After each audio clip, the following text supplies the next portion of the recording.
Our beliefs can kill us or cure us. A good friend of mine was invited to his wife's birthday. And when he got there, opened up the door, right there in the hallway was this massive bunch of flowers, and it was in full bloom. My friend suffers from hay fever. So immediately his eyes started to water and he started sneezing. And then my other friend said, "You know that these are actually plastic flowers?" Because he believed they were real, his body produced full blown hay fever symptoms, all because he believed that the flowers were real. There was a study done in the US in an American school where they took a group of students, brought them in, and said, "We have chosen you because we believe that next year you have the potential to do phenomenally better than this year. And we are combining you with the best teachers in the school because we believe that this combination of great students with great potential and great teachers will produce phenomenal results. So we expect that over the next 12 months that this will be your best year."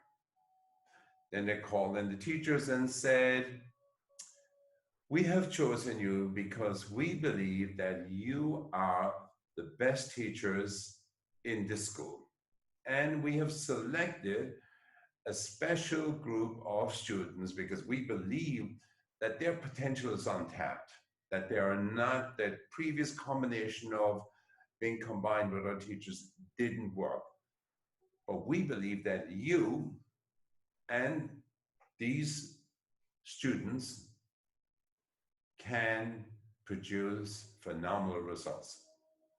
And within 1 year, yes, the results were phenomenally better.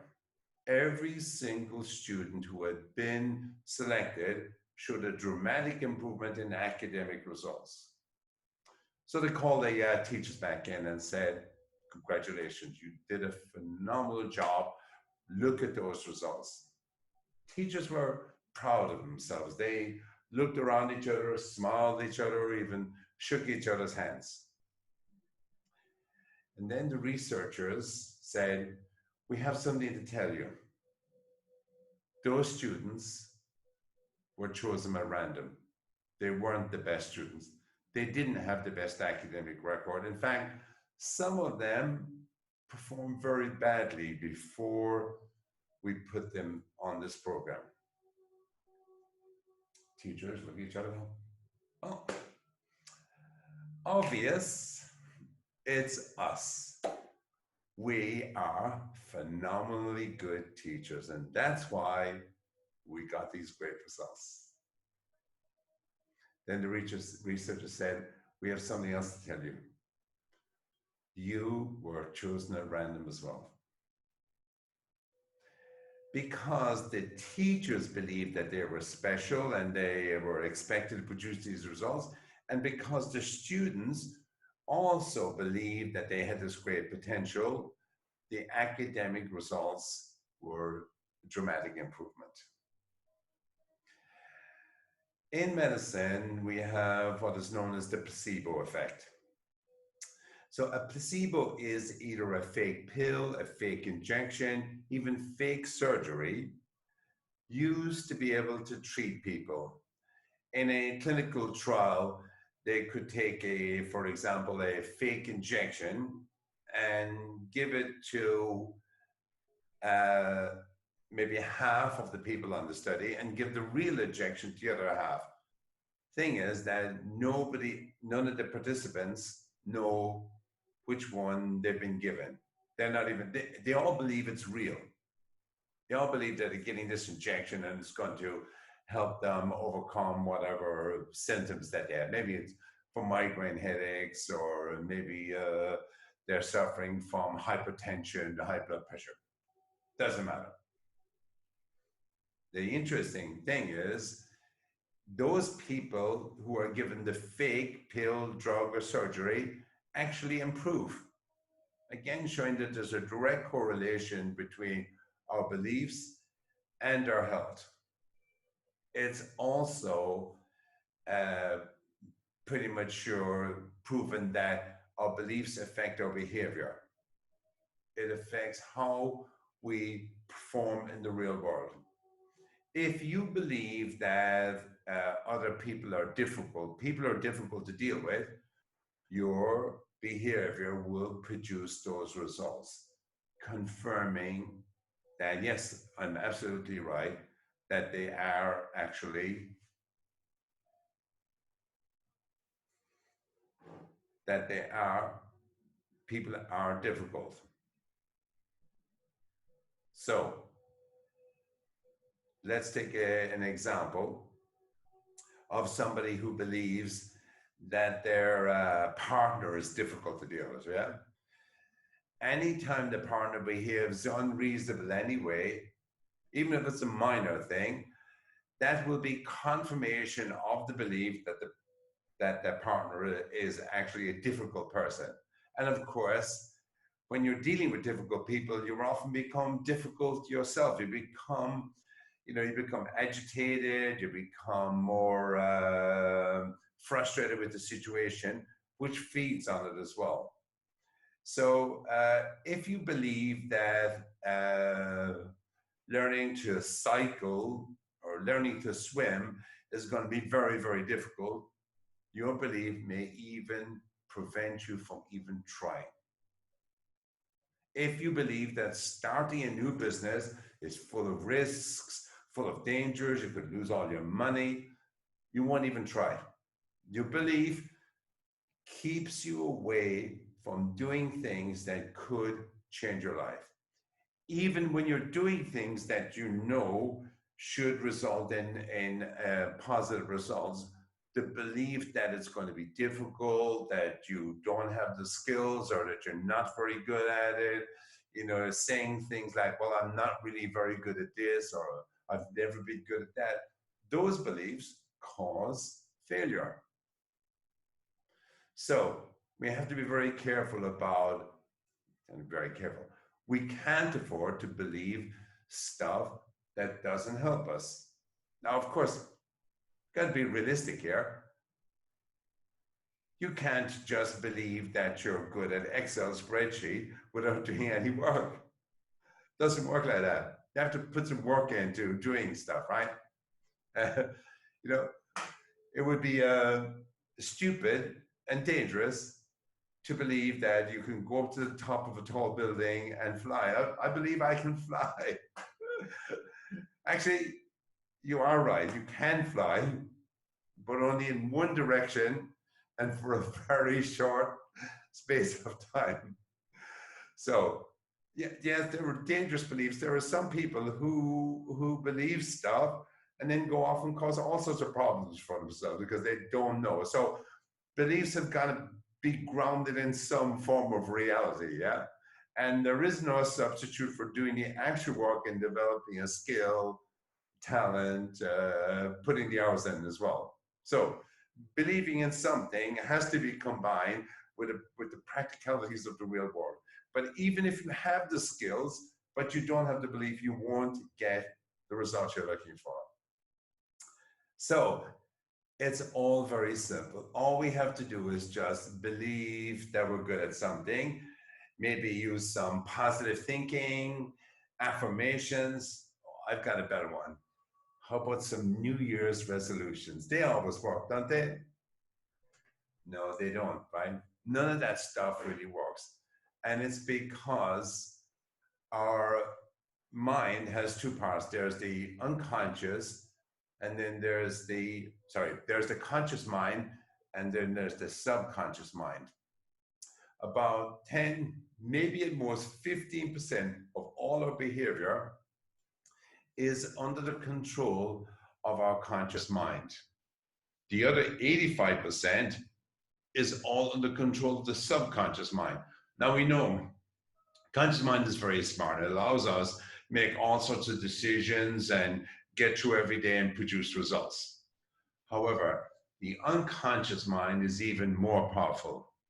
The unconscious mind controls your digestion, controls your sleep patterns, blood flow.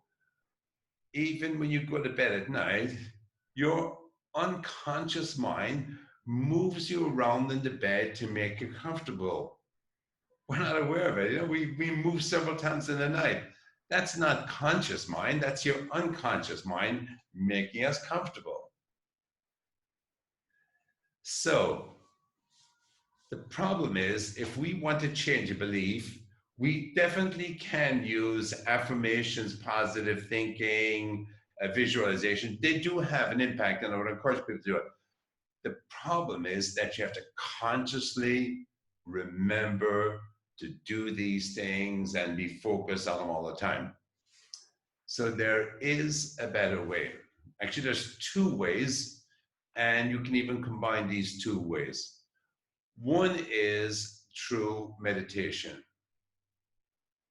Meditation allows you, overall, it allows you greater control over your life because I love this statement about how would you define hypnosis and not hypnosis. How would you define Buddhism? And I like the word where somebody said that it's awareness. So meditation brings a greater awareness to what's actually happening to us. Meditation has been proven to reduce stress, greater creativity, better relationships, because essentially we're taking back more control over the stuff that's on the at the subconscious level. And the problem is that meditation can take a long time. There are new methods evolving to help us meditate and get results quicker, but a lot of it is it takes time. The second way of changing beliefs is through hypnosis / NLP. Sports coaches use sports hypnosis to help improve a team's performance. Golfers use it, archers, Olympic sharpshooters. It's a proven method in sports to improve the performance of the athletes. Hypnosis is used obviously for fixing issues such as smoking, obesity, etc. It's a wide range of uses, and it's a proven methodology for changing and improving performance. It can be used to fix problems. I like it instead. I'm a qualified hypnotherapist. I like it instead to focus on things that you're good at and making it better. So a third, let's call it technology that's been emerging over, I don't know, maybe 10, 15 years, maybe longer, is binaural beats. Binaural beats are music or tones being played into two ears, and it's now being used to treat depression, anxiety. It induces a form of meditation, focus, concentration, all those key things. Yeah. So we've developed a program to combine binaural beats with hypnosis. So creating a hypnotic induction to get somebody in a trance while playing the binaural beats into both ears, and then following on that is a script to change one belief at a time. And this has a number of benefits.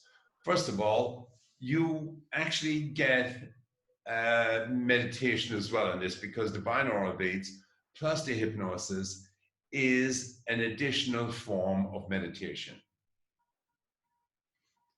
In addition to this, it can be used to reprogram your mind to continue to use this on a daily basis. Being realistic and trying to take into account the busy lives that everybody leads, we have designed it to make it a 15-minute program. So it's both an audio and, if necessary, a visual image to look at to help you go into a trance. You can use both. You can simply close your eyes and listen to the hypnotic induction, or you can use the screen as well, which will also induce a state of trance.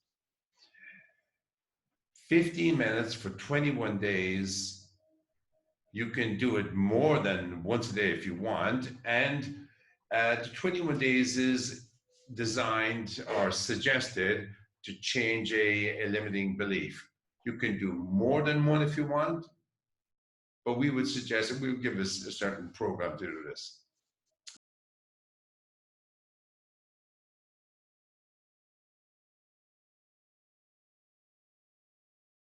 A good time to listen to this, the best time to listen to it actually would be last thing before you go to bed.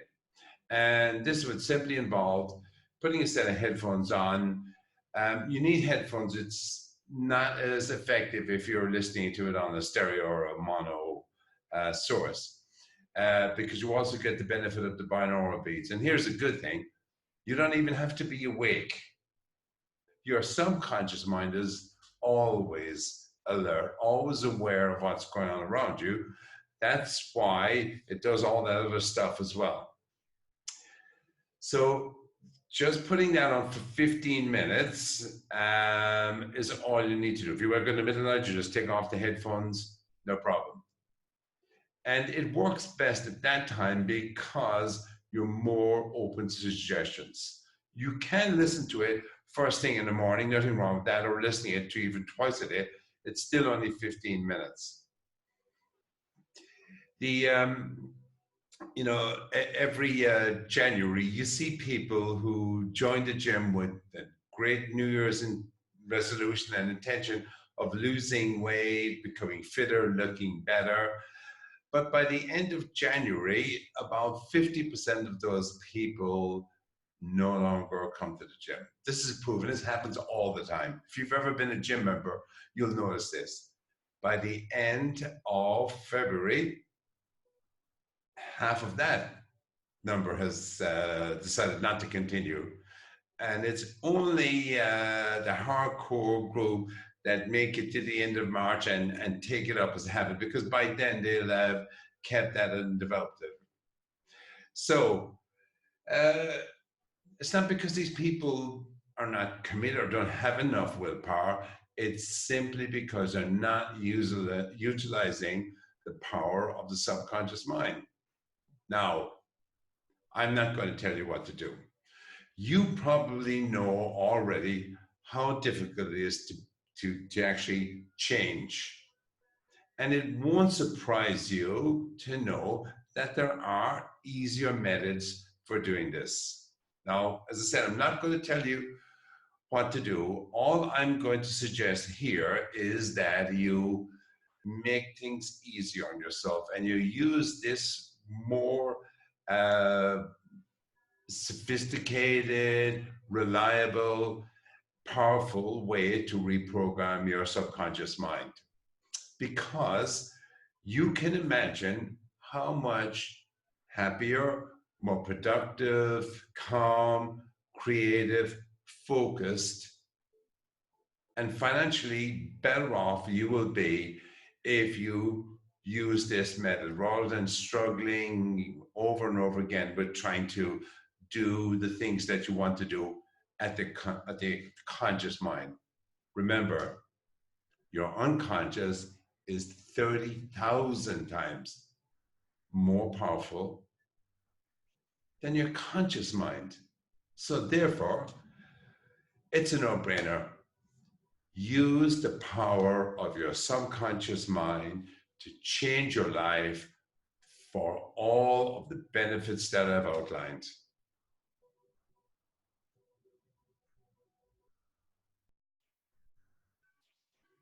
One last thing. This t-shirt says, Jesus is back. So what do you believe that actually means?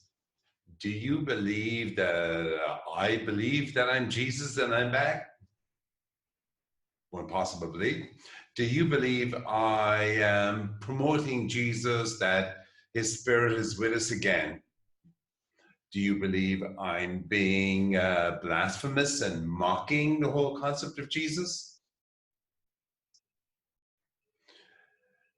Things that we believe often have a really negative impact on us, sometimes a positive impact, because we have a tendency to attach meaning to everything. Or you could say we attach a belief. This means I believe that this means that, that means something else.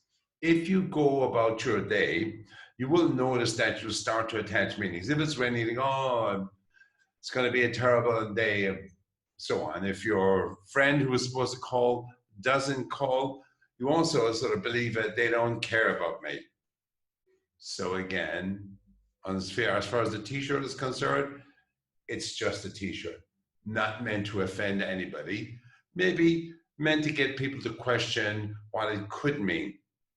Thank you for listening.